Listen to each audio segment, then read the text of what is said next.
تو یوم تکبیر پر chairman joint chief of staff committee اور تینوں سروسز چیف کی قوم کو مسلح افواج کی جانب سے مبارکباد پیش کی گئی۔ یہ موقع 1998 میں پاکستان کے ایٹمی تجربات کی تاریخی کامیابی کی یاد دلاتا ہے۔ ISPR کی جانب سے ایسا کہا گیا۔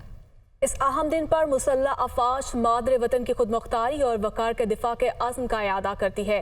ISPR کے مطابق ہر لمحہ اور ہر قیمت پر قوم کا دفاع یقینی بنایا جائے گا۔ انشاءاللہ پاکستان زندہ باد۔ وزیراعظم شہباز شریف نے یوم تکبیر پر سرکاری چھٹی کا اعلان کر دیا ہے۔ بولے یہ دن ملکی دفاع کو ناقابل تسخیر بنانے کے لیے اتحاد کی یاد دلاتا ہے۔ عہد کرتے ہیں جس طرح دفاع کو ناقابل تسخیر بنایا، اسی طرح ملک کی اقتصادی سلامتی کو بھی یقینی بنائیں گے۔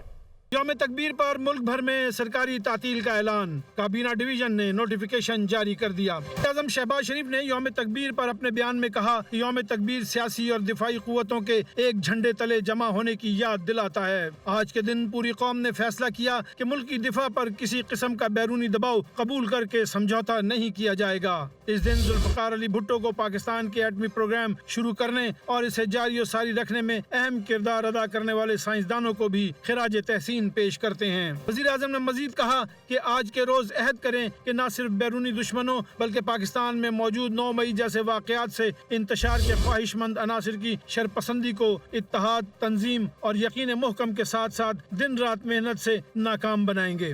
ضلع خیبر کے علاقے باغ میں دہشت گردوں کے ساتھ جھڑپ میں شہید ہونے والے 5 فوجی جوانوں کی نماز جنازہ پشاور گیریزن میں ادا کر دی گئی۔ نماز جنازہ میں آرمی چیف جنرل آصف علی نے بھی شرکت کی۔ سپہ سالار نے دہشت گردی کے خلاف جنگ پورے جوش و جذبے کے ساتھ لڑنے کے قومی عزم کا اعادہ کیا ہے۔ یہ رپورٹ دیکھیے۔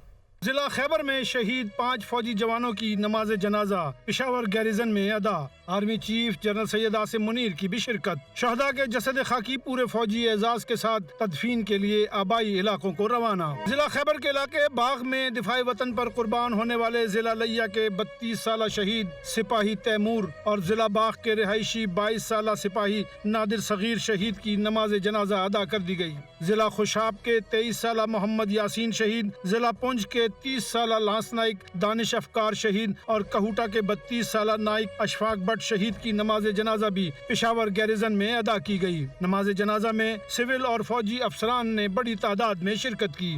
آرمی چیف نے CMH پشاور کا بھی دورہ کیا اور آپریشن میں زخمی ہونے والے اہلکاروں کی خیریت دریافت کی۔ آرمی چیف نے جوانوں کے بلند حوصلے کو سراہا۔ قبل ازیں پشاور گیریزن آمد پر کور کمانڈر پشاور نے آرمی چیف کا استقبال کیا۔ قائم مقام صدر یوسف رضا گیلانی نے الیکشن ایکٹ اور نیب ترامیم ایکٹ میں ترامیم سے متعلق 2 آرڈیننس جاری کر دیے۔ الیکشن آرڈیننس کے تحت حاضر سروس کے سارے ریٹائرڈ ججز کو بھی الیکشن ٹریبیونل میں تعینات کیا جا سکے گا۔ نیب آرڈیننس کے تحت زیر حراست ملزم کا ریمانڈ 14 دن سے بڑھا کر 40 دن کر دیا گیا ہے۔ الیکشن ایکٹ اور نیب ایکٹ میں ترمیم سے متعلق 2 آرڈیننس جاری۔ قائم مقام صدر یوسف رضا گیلانی نے وزارت قانون کی جانب سے بھجوائے گئے آرڈیننس کی منظوری دے دی۔ الیکشن آرڈیننس کے ذریعے الیکشن ایکٹ 2023 میں ترمیم کی گئی ہے۔ الیکشن ٹریبیونل کے قیام سے متعلق قانون میں ترمیم کر دی گئی۔ آرڈیننس کے تحت الیکشن ٹریبیونل میں ہائی کورٹ کے حاضر سروس ججز کے علاوہ ریٹائرڈ ججز بھی تعینات کیے جا سکیں گے۔ جانب نیب آرڈیننس کے تحت زیر حراست ملزم کا ریمانڈ 14 دن سے بڑھا کر 40 دن کر دیا گیا، جبکہ نیب افسر کی جانب سے بدنیتی پر مشتمل نیب ریفرنس بنانے پر سزا 5 سال سے کم کر کے 2 سال کر دی گئی ہے۔ وزیر اعلیٰ خیبر پختونخوا علی امین گنڈاپور کا کہنا ہے کہ لوڈ شیڈنگ عوام کا بڑا مسئلہ ہے۔ مل کر ہم نے معاملات طے کیے ہیں، ہم نے ایسا راستہ نکالا ہے، عوام کو ریلیف ملے گا اور نقصانات میں بھی کمی آئے گی۔ وفاق اور صوبے مل کر کام کریں گے۔ وزیر توانائی اویس لغاری کہتے ہیں کہ ہم نے مشکلات کا حل نکالنا ہے، ہم نے ایک ماڈل بنایا ہے، دوسرے صوبوں کے ساتھ بھی شیئر کریں گے۔ وہ اسلام آباد میں پریس کانفرنس کر رہے تھے۔ لوڈ شیڈنگ کا جو ایشو ہے اس کے اوپر عوام کا ایک مسئلہ بن جاتا ہے اور پھر اس سے ایک لا اینڈ آرڈر کا مسئلہ ہی بنتا ہے، جس پہ انٹیریئر منسٹری کا بھی ایک پھر رول آ جاتا ہے۔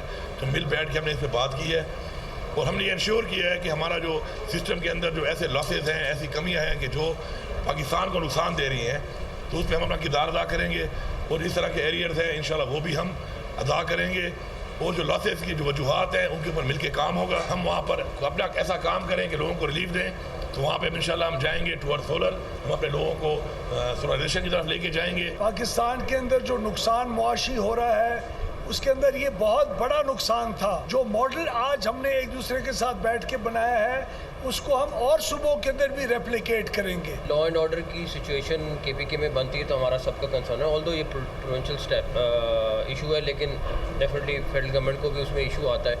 تو جب ایک ایسی سچویشن بن رہی تھی اس کو ریزالو کرنا بڑا ضروری تھا. کافی اچھے طریقے سے بات چیت ہوئی ہے اور دونوں کا مقصد ایک ہی تھا کہ کسی نہ کسی طریقے سے پبلک کو ریلیف دینا ہے.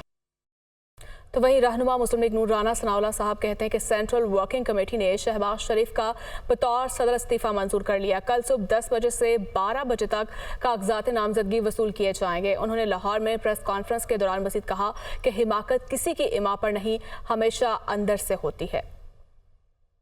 سینٹرل ورکنگ کمیٹی نے میاں شہباز شریف صاحب کا استعفیٰ بطور صدر PMLN جو ہے اسے منظور کرتے ہوئے انہیں یہ ریکویسٹ کی کہ وہ نئے صدر کے انتخاب تک یہ ذمہ داریاں جو ہے ان کو نبھاتے رہیں. 28 مئی کو صبح 10 بجے سے 12 بجے تک نامینیشن پیپر جو ہے وہ وصول کیے جائیں گے. 1 بجے جو ہے وہ جمع ہونے والے پیپرز کی جو ہے وہ اسکروٹنی ہوگی. پاکستان مسلم لیگ نون جو ہے وہ الحمدللہ پنجاب میں باقی صوبوں میں بھی سارے دوست بیٹھے ہیں, انہوں نے بھی وہاں پہ بڑی محنت کی ہے.